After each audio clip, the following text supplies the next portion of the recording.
பொதுவா நம்மளோட சிம்மம் ராசிக்காரங்க அப்படின்னு எடுத்துக்கிட்டாலே இவங்க தன்னோட சொந்த உழைப்பால மட்டுமே வெற்றி பெறக்கூடியவங்களா இருக்காங்க.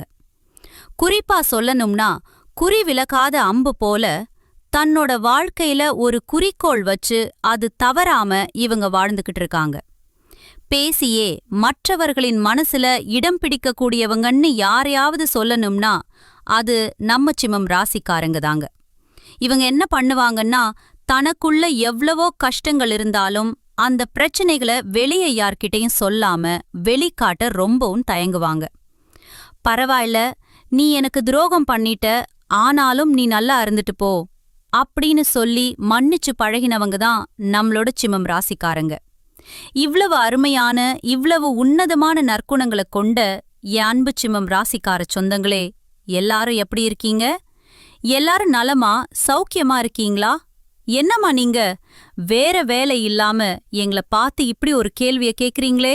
இப்போ எங்களை பார்த்தா நாங்க நலமா இருக்கிற மாதிரியா தெரியுது? நாங்களே ஒவ்வொரு நாளும் கண்ணீர் சிந்தி வாழ்ந்துகிட்டே இருக்கோம். நாங்க எப்படிமா நலமா இருக்க முடியும் அப்படின்னு உங்க மனசுல நீங்க நினைக்கிறது எனக்கு நல்லாவே புரியுதுங்க. என் அன்பு சிம்மம் ராசிக்காரர்களே, தயவு செஞ்சு கலங்காதீங்க. உங்க வாழ்க்கையில இருக்கக்கூடிய இந்த துன்பமான சூழ்நிலை எல்லாமே இனி வரக்கூடிய காலங்கள்ல வெயில்ல வச்ச பனித்துளி போல கானல் நீரா மறைய போகுதுங்க. இதுநாள் வரைக்கும் திருமணம் ஆகாதவங்களுக்கு அந்த திருமண தடை எல்லாம் பூரணமா நீங்கி கெட்டி மேளம் கொட்ட திருமணம் நடக்க போகுது. அதே போல குழந்தை பாக்கியம் இல்லாதவர்களுக்கு வீட்ல தொட்டில் ஆட போகுது. மழலை செல்வம் கிடைக்க போகுதுங்க. நீண்ட நாளா பூர்வீக சொத்து ரீதியாக இருந்த அனைத்து விதமான பிரச்சனைகளுக்கும் ஒரு நிரந்தரமான தீர்வு கிடைக்க போகுது. உங்களுக்கு நியாயமா வரவேண்டிய அந்த பூர்வீக சொத்து தானா தேடி வந்து உங்க கையில சேரப்போகுதுங்க. உங்க கையிலல்ல பணப்புழக்கம் இதுவரைக்கும் இல்லாத அளவுக்கு அதிக லெவல்ல இருக்க போகுதுங்க.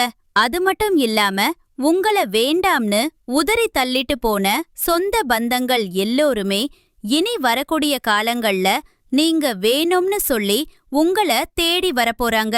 ஆனா ஒரு சின்ன விஷயம், நம்மளுடைய சிம்மம் ராசிக்காரங்க ரொம்ப எளிதில் திருஷ்டியால பாதிக்கப்படுறாங்க. யாராவது ஒருத்தர் சின்னதா பாராட்டுனா கூட இல்ல கைத்தட்டல் கிடைச்சாலும் கூட உடனே உங்களுக்கு உடல்நிலை சரியில்லாமல் போகலாம். கண் திருஷ்டியால தீராத உடல் சோர்வு, திடீர் மருத்துவ செலவு ஏற்படலாம். ஆனா கவலைப்படாதீங்க, கெட்ட சக்திகள் சிம்ம ராசிக்காரர்கள் இருக்கக்கூடிய வீட்ட இனி நெருங்கவே நெருங்காதுங்க.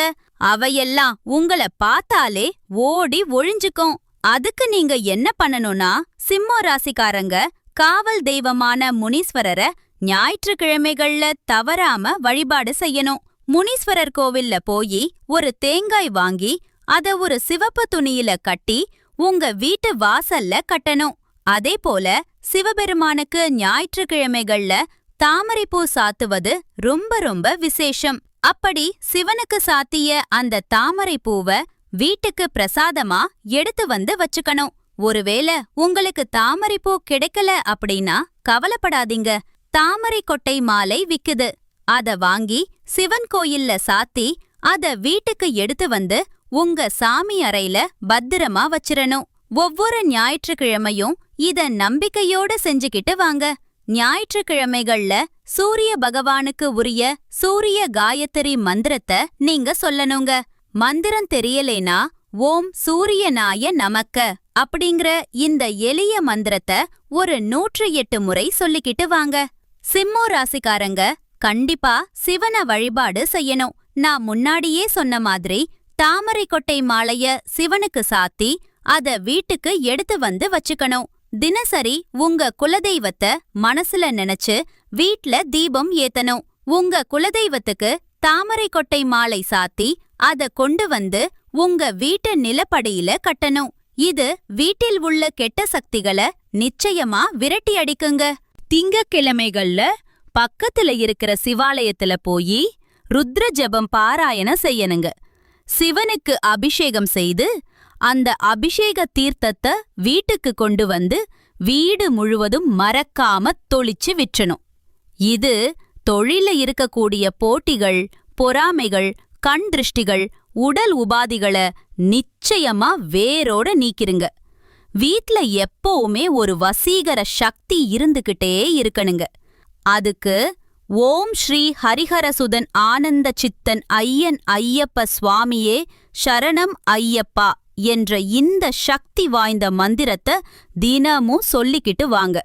இது நீங்க அறிஞ்சோ அறியாமலோ செஞ்ச பாவங்களை விலக்கி உங்க மனசை எப்பவும் சுத்தமா வச்சிருக்க உதவுங்க. உங்க வீட்டுல இருக்கக்கூடிய கெட்ட சக்திகள் நீங்க இந்த விஷயங்களை எல்லாம் கண்டிப்பா கடைபிடிக்கணுங்க. செவ்வாய்க்கிழமை தவறாம முருகன வழிபாடு செய்யுங்க. தினமும் மாலை நேரத்துல வீட்ல நல்லெண்ணெய் இல்லனா நெய் விளக்கு ஏத்துங்க. ஓம் சரவண பவ அப்படிங்கிற மந்திரத்தை தினமும் ஒரு 11 முறை சொல்லிக்கிட்டு வாங்க. வாரம் ஒரு முறை அம்மன் கோயிலுக்கு போயிட்டு அம்மனை மனதார வணங்கிட்டு வாங்க. பிரதோஷ நாட்கள்ல சிவபெருமானை போய் வணங்கிட்டு வாங்க. செவ்வாய்க்கிழமை அன்னைக்கு அசைவம் சாப்பிட்றத தவிர்ப்பது உங்களுக்கு ரொம்ப ரொம்ப நல்லதுங்க. குங்கும அர்ச்சனை செய்யறது ரொம்பவும் விசேஷம்ங்க. வீட்ல எப்பவும் கொஞ்சம் வேப்பிலைய வச்சிருங்க. நவகிரகத்துல செவ்வாய் பகவானுக்கு வழிபாடு செய்யுங்க. வீட்ல திருஷ்டி பொம்மையை வாசல்ல தொங்க விட்டுருங்க. செவ்வாய்க்கிழமைகள்ல முடிஞ்ச வரைக்கும் சிவப்பு நிற உடை அணிஞ்சுக்கோங்க. நெற்றியில எப்பவும் குங்குமம், சந்தனம் வச்சுக்கோங்க. வலது கையில செம்பு காப்பு போட்டுக்கோங்க. வாரத்துக்கு ஒரு முறை கடுகு உப்பு வச்சு திருஷ்டி சுத்தி போட்டுக்கோங்க. வீட்டை தினமும் சுத்தமா வச்சுக்கோங்க. உடைந்த கண்ணாடி, தேவையில்லாத பழைய பொருட்களை எல்லாம் தயவு செஞ்சு உடனே அகற்றிருங்க. நீங்க வெளிய போறதுக்கு முன்னாடி உங்க இஷ்ட தெய்வத்தை மனசுல நினைச்சிட்டு அப்புறமா வெளியில கிளம்புங்க. சரியான நேரத்துல உறங்குற நேரத்துல உறங்குங்க. காலையில வெறும் வயித்துல வெந்நீர் குடிங்க. வாரத்துக்கு ஒரு நாள் நல்லெண்ணெய் தேய்த்து தலைக்கு குளிங்க. கோபத்தை எப்பவும் கட்டுப்பாடோட வச்சுக்கங்க. தேவையில்லாம பெருமை பேசாம இருக்கிறது உங்களுக்கு ரொம்பவும் நல்லதுங்க. எல்லோர்கிட்டையும் உங்க ரகசியத்தை பகிரக்கூடாதுங்க. மனம் கலங்கும்போது அமைதியா மௌனமா இருந்துக்கோங்க. தினமும் குறைஞ்சது ஒரு 5 நிமிஷம் தியானம் பண்ணுங்க. தீய வார்த்தைகளை பேசுறத தவிர்த்துருங்க. எதிர்மறை எண்ணங்கள் கொண்ட மனிதர்களிடமிருந்து கொஞ்சம் தூரமாவே இருந்துக்கோங்க. பொறாமை, கோபத்தை குறைச்சுக்கோங்க. பிறரை மதித்து பேசுங்க. தினமும் நன்றி சொல்லும் பழக்கத்தை வச்சுக்கோங்க. செவ்வாய்க்கிழமை அன்னைக்கு சுண்டல், பச்சை பயிரை தானமா கொடுங்க. ஏழைகளுக்கு அன்னதானம், உணவு வழங்குங்க. பொன்னாங்கண்ணி கீரை, அகத்தி கீரைய உங்களுடைய உணவுல அடிக்கடி சேர்த்துக்கோங்க. காரம் அதிகமா சாப்பிடாதீங்க. முடிஞ்ச வரைக்கும் காரத்தை தவிர்த்துக்கோங்க.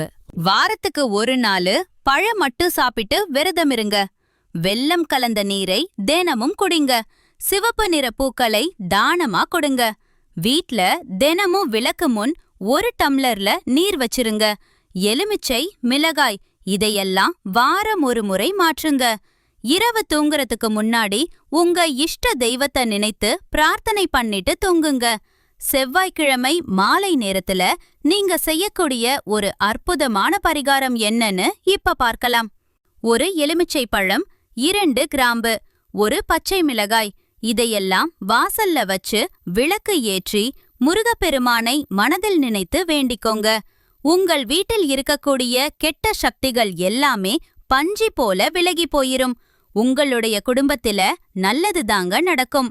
உங்கள் வீட்டில் தீய சக்திகள் இருந்தா நீங்க வீட்ல என்னென்ன தெய்வ புகைப்படங்களை வைக்கலாம் அப்படிங்கறத பத்தி இப்ப தெரிஞ்சுக்கலாங்க. முதல்ல காஞ்சி காமாட்சி அம்மன். தீய சக்திகளை அழிக்கக்கூடிய அபாரமான சக்தி இந்த தெய்வத்துக்கு இருக்கு. வீட்ல தைரியம், பாதுகாப்பு தரக்கூடியதா இது இருக்கும். அடுத்தது காளி, பத்ரகாளி. கெட்ட சக்திகள், கண் திருஷ்டியை விளக்க இது ரொம்பவே உதவுது. பயம், தடைகளை நீக்க இது உதவும். மகாவிஷ்ணு, மன அமைதி, பாதுகாப்பு தரக்கூடிய தெய்வம். எதிர்மறை எண்ணங்களை குறைக்கிறதுக்கு இந்த தெய்வம் உங்களுக்கு ஒரு பெரிய பாதுகாப்பா இருக்கும். ஆஞ்சநேயர். தீய ஆவிகள், பயம் விலக நம்மளுக்கு ஆஞ்சநேயர் எப்பவும் துணையாயிருப்பாரு. வீட்டை காக்கக்கூடிய காவல் தெய்வமா இவர் இருப்பாரு. பைரவர். இவரு இரவு நேர எதிர்மறை சக்திகளை விலகக்கூடியவரா இருக்காரு. வீட்டு சுற்றுப்புறப்புற பாதுகாப்புக்கு பைரவர் ரொம்பவே பாதுகாப்பா இருப்பாரு. நரசிம்மர். தீய சக்திகளை முற்றிலும் அழிக்கக்கூடிய சக்தி இவருக்கு இருக்கு. சக்தி வாய்ந்த பாதுகாப்பு தெய்வமா இவர் இருக்காரு. சாய்பாபா மன அமைதியை அளிக்கக்கூடிய தெய்வமா இருக்காரு. தீய எண்ணங்கள், கவலைகளை விளக்க இவர் எப்பவும் துணையா இருப்பாருங்க. வீட்டுல வடகிழக்கு மூலையில நீங்க இந்த தெய்வ புகைப்படங்களை வைக்கலாங்க. கிழக்கு அல்லது வடக்கு சுவர் இருக்கிற இடத்துல நீங்க தெய்வ புகைப்படங்களை வச்சீங்கன்னா தெய்வ அருள் முழுமையா உங்களுக்கு கிடைக்குங்க. மனிதனா பிறந்த ஒவ்வொருவருக்கும் ஆசை இருக்கதாங்க செய்யும். ஆனா அந்த ஆசைகளை அடைய நம்ம நினைச்சா மட்டும் பத்தாதுங்க. முழு மனசோட நம்மளுடைய ஆசைகளை அடைவதற்கான வழிய ஒவ்வொரு நாளும் என்ன பண்ணணும்னு யோசிச்சு அதற்கான திட்டங்களை தீட்டி உழைச்சுக்கிட்டே இருக்கணுங்க. உழைச்சா நிச்சயமா நம்மளுடைய ஆசைகள் எல்லாமே நிறைவேற்றுங்க. உங்க வாழ்க்கையில இனி வரக்கூடிய காலங்கள்ல உங்களுடைய அனைத்து ஆசைகளும் ஒவ்வொன்னா நிறைவேற்ற போகுது. அப்படி ஒவ்வொரு மனிதனுக்கும் இருக்கக்கூடிய பொதுவான ஆசை என்னன்னு பாத்தீங்கன்னா 16 செல்வங்களையும் அடைந்து வாழணும் அப்படின்னு தான் ஒவ்வொரு மனிதனுடைய ஆசையும் இருக்குதுங்க. பணம் வேணும், பதவி வேணும், புகழ் வேணும், கௌரவம் வேணும் அப்படின்னு தான் ஒவ்வொரு மனிதனும் தினமும் வாழ்ந்துகிட்டு இருக்கானு. அதை நோக்கிய பயணத்தை தான் ஒவ்வொரு நாளும் மனிதன் வாழ்ந்துகிட்டு இருக்கானு. ஒவ்வொரு நாளையும் ரசிச்சு வாழ்றது கிடையாது எந்த ஒரு மனிதனும். ஏதோ ஒரு போராட்டத்துல தாங்க இந்த உலகத்துல ஒவ்வொரு நாளும் வாழ்க்கைய வாழ்ந்துட்டு இருக்காங்க. சிம்ம ராசிக்காரங்களே, உங்க வாழ்க்கையில இந்த மாதம் நடக்கக்கூடிய நன்மைகள் என்னன்னு இப்ப பாக்கலாங்க. பணம் உங்க கைக்கு தாராளமா வந்து சேரப்போகுதுங்க. உங்களுடைய செல்வாக்கு உயரப்போகுது. குழந்தைகளால மன நிம்மதி உண்டாக போகுது. கணவன் மனைவி இடையே சண்டை வராம ரொம்ப ஒற்றுமையான வாழ்க்கைய நீங்க வாழப் போறீங்க. குடும்பத்துடன் சந்தோஷமான வாழ்க்கைய வாழப் போறீங்க. உங்களோட மனசுல இருந்த குழப்பங்கள் எல்லாம் நீங்க போகுதுங்க. அழியாத சொத்துக்களை நீங்க சேர்க்க போறீங்க. கல்வியில முன்னேற்றம் அடையக்கூடிய மாதமாக உங்களுக்கு இந்த மாதம் அருமையா அமைஞ்சிருக்குதுங்க. ஒரு கேள்வி, இந்த உலகத்துல யாருங்க உண்மையான கோடீஸ்வரன்? கோடி கோடியா பணம் வச்சிருக்கிறவங்களா? இல்ல பிடிச்ச உணவுகளை சாப்பிடுறவங்களா? இல்ல பிடிச்ச உறவுகள் கிட்ட பேசுறவங்களா? இதுல யாருமே கோடீஸ்வரன் கிடையாதுங்க.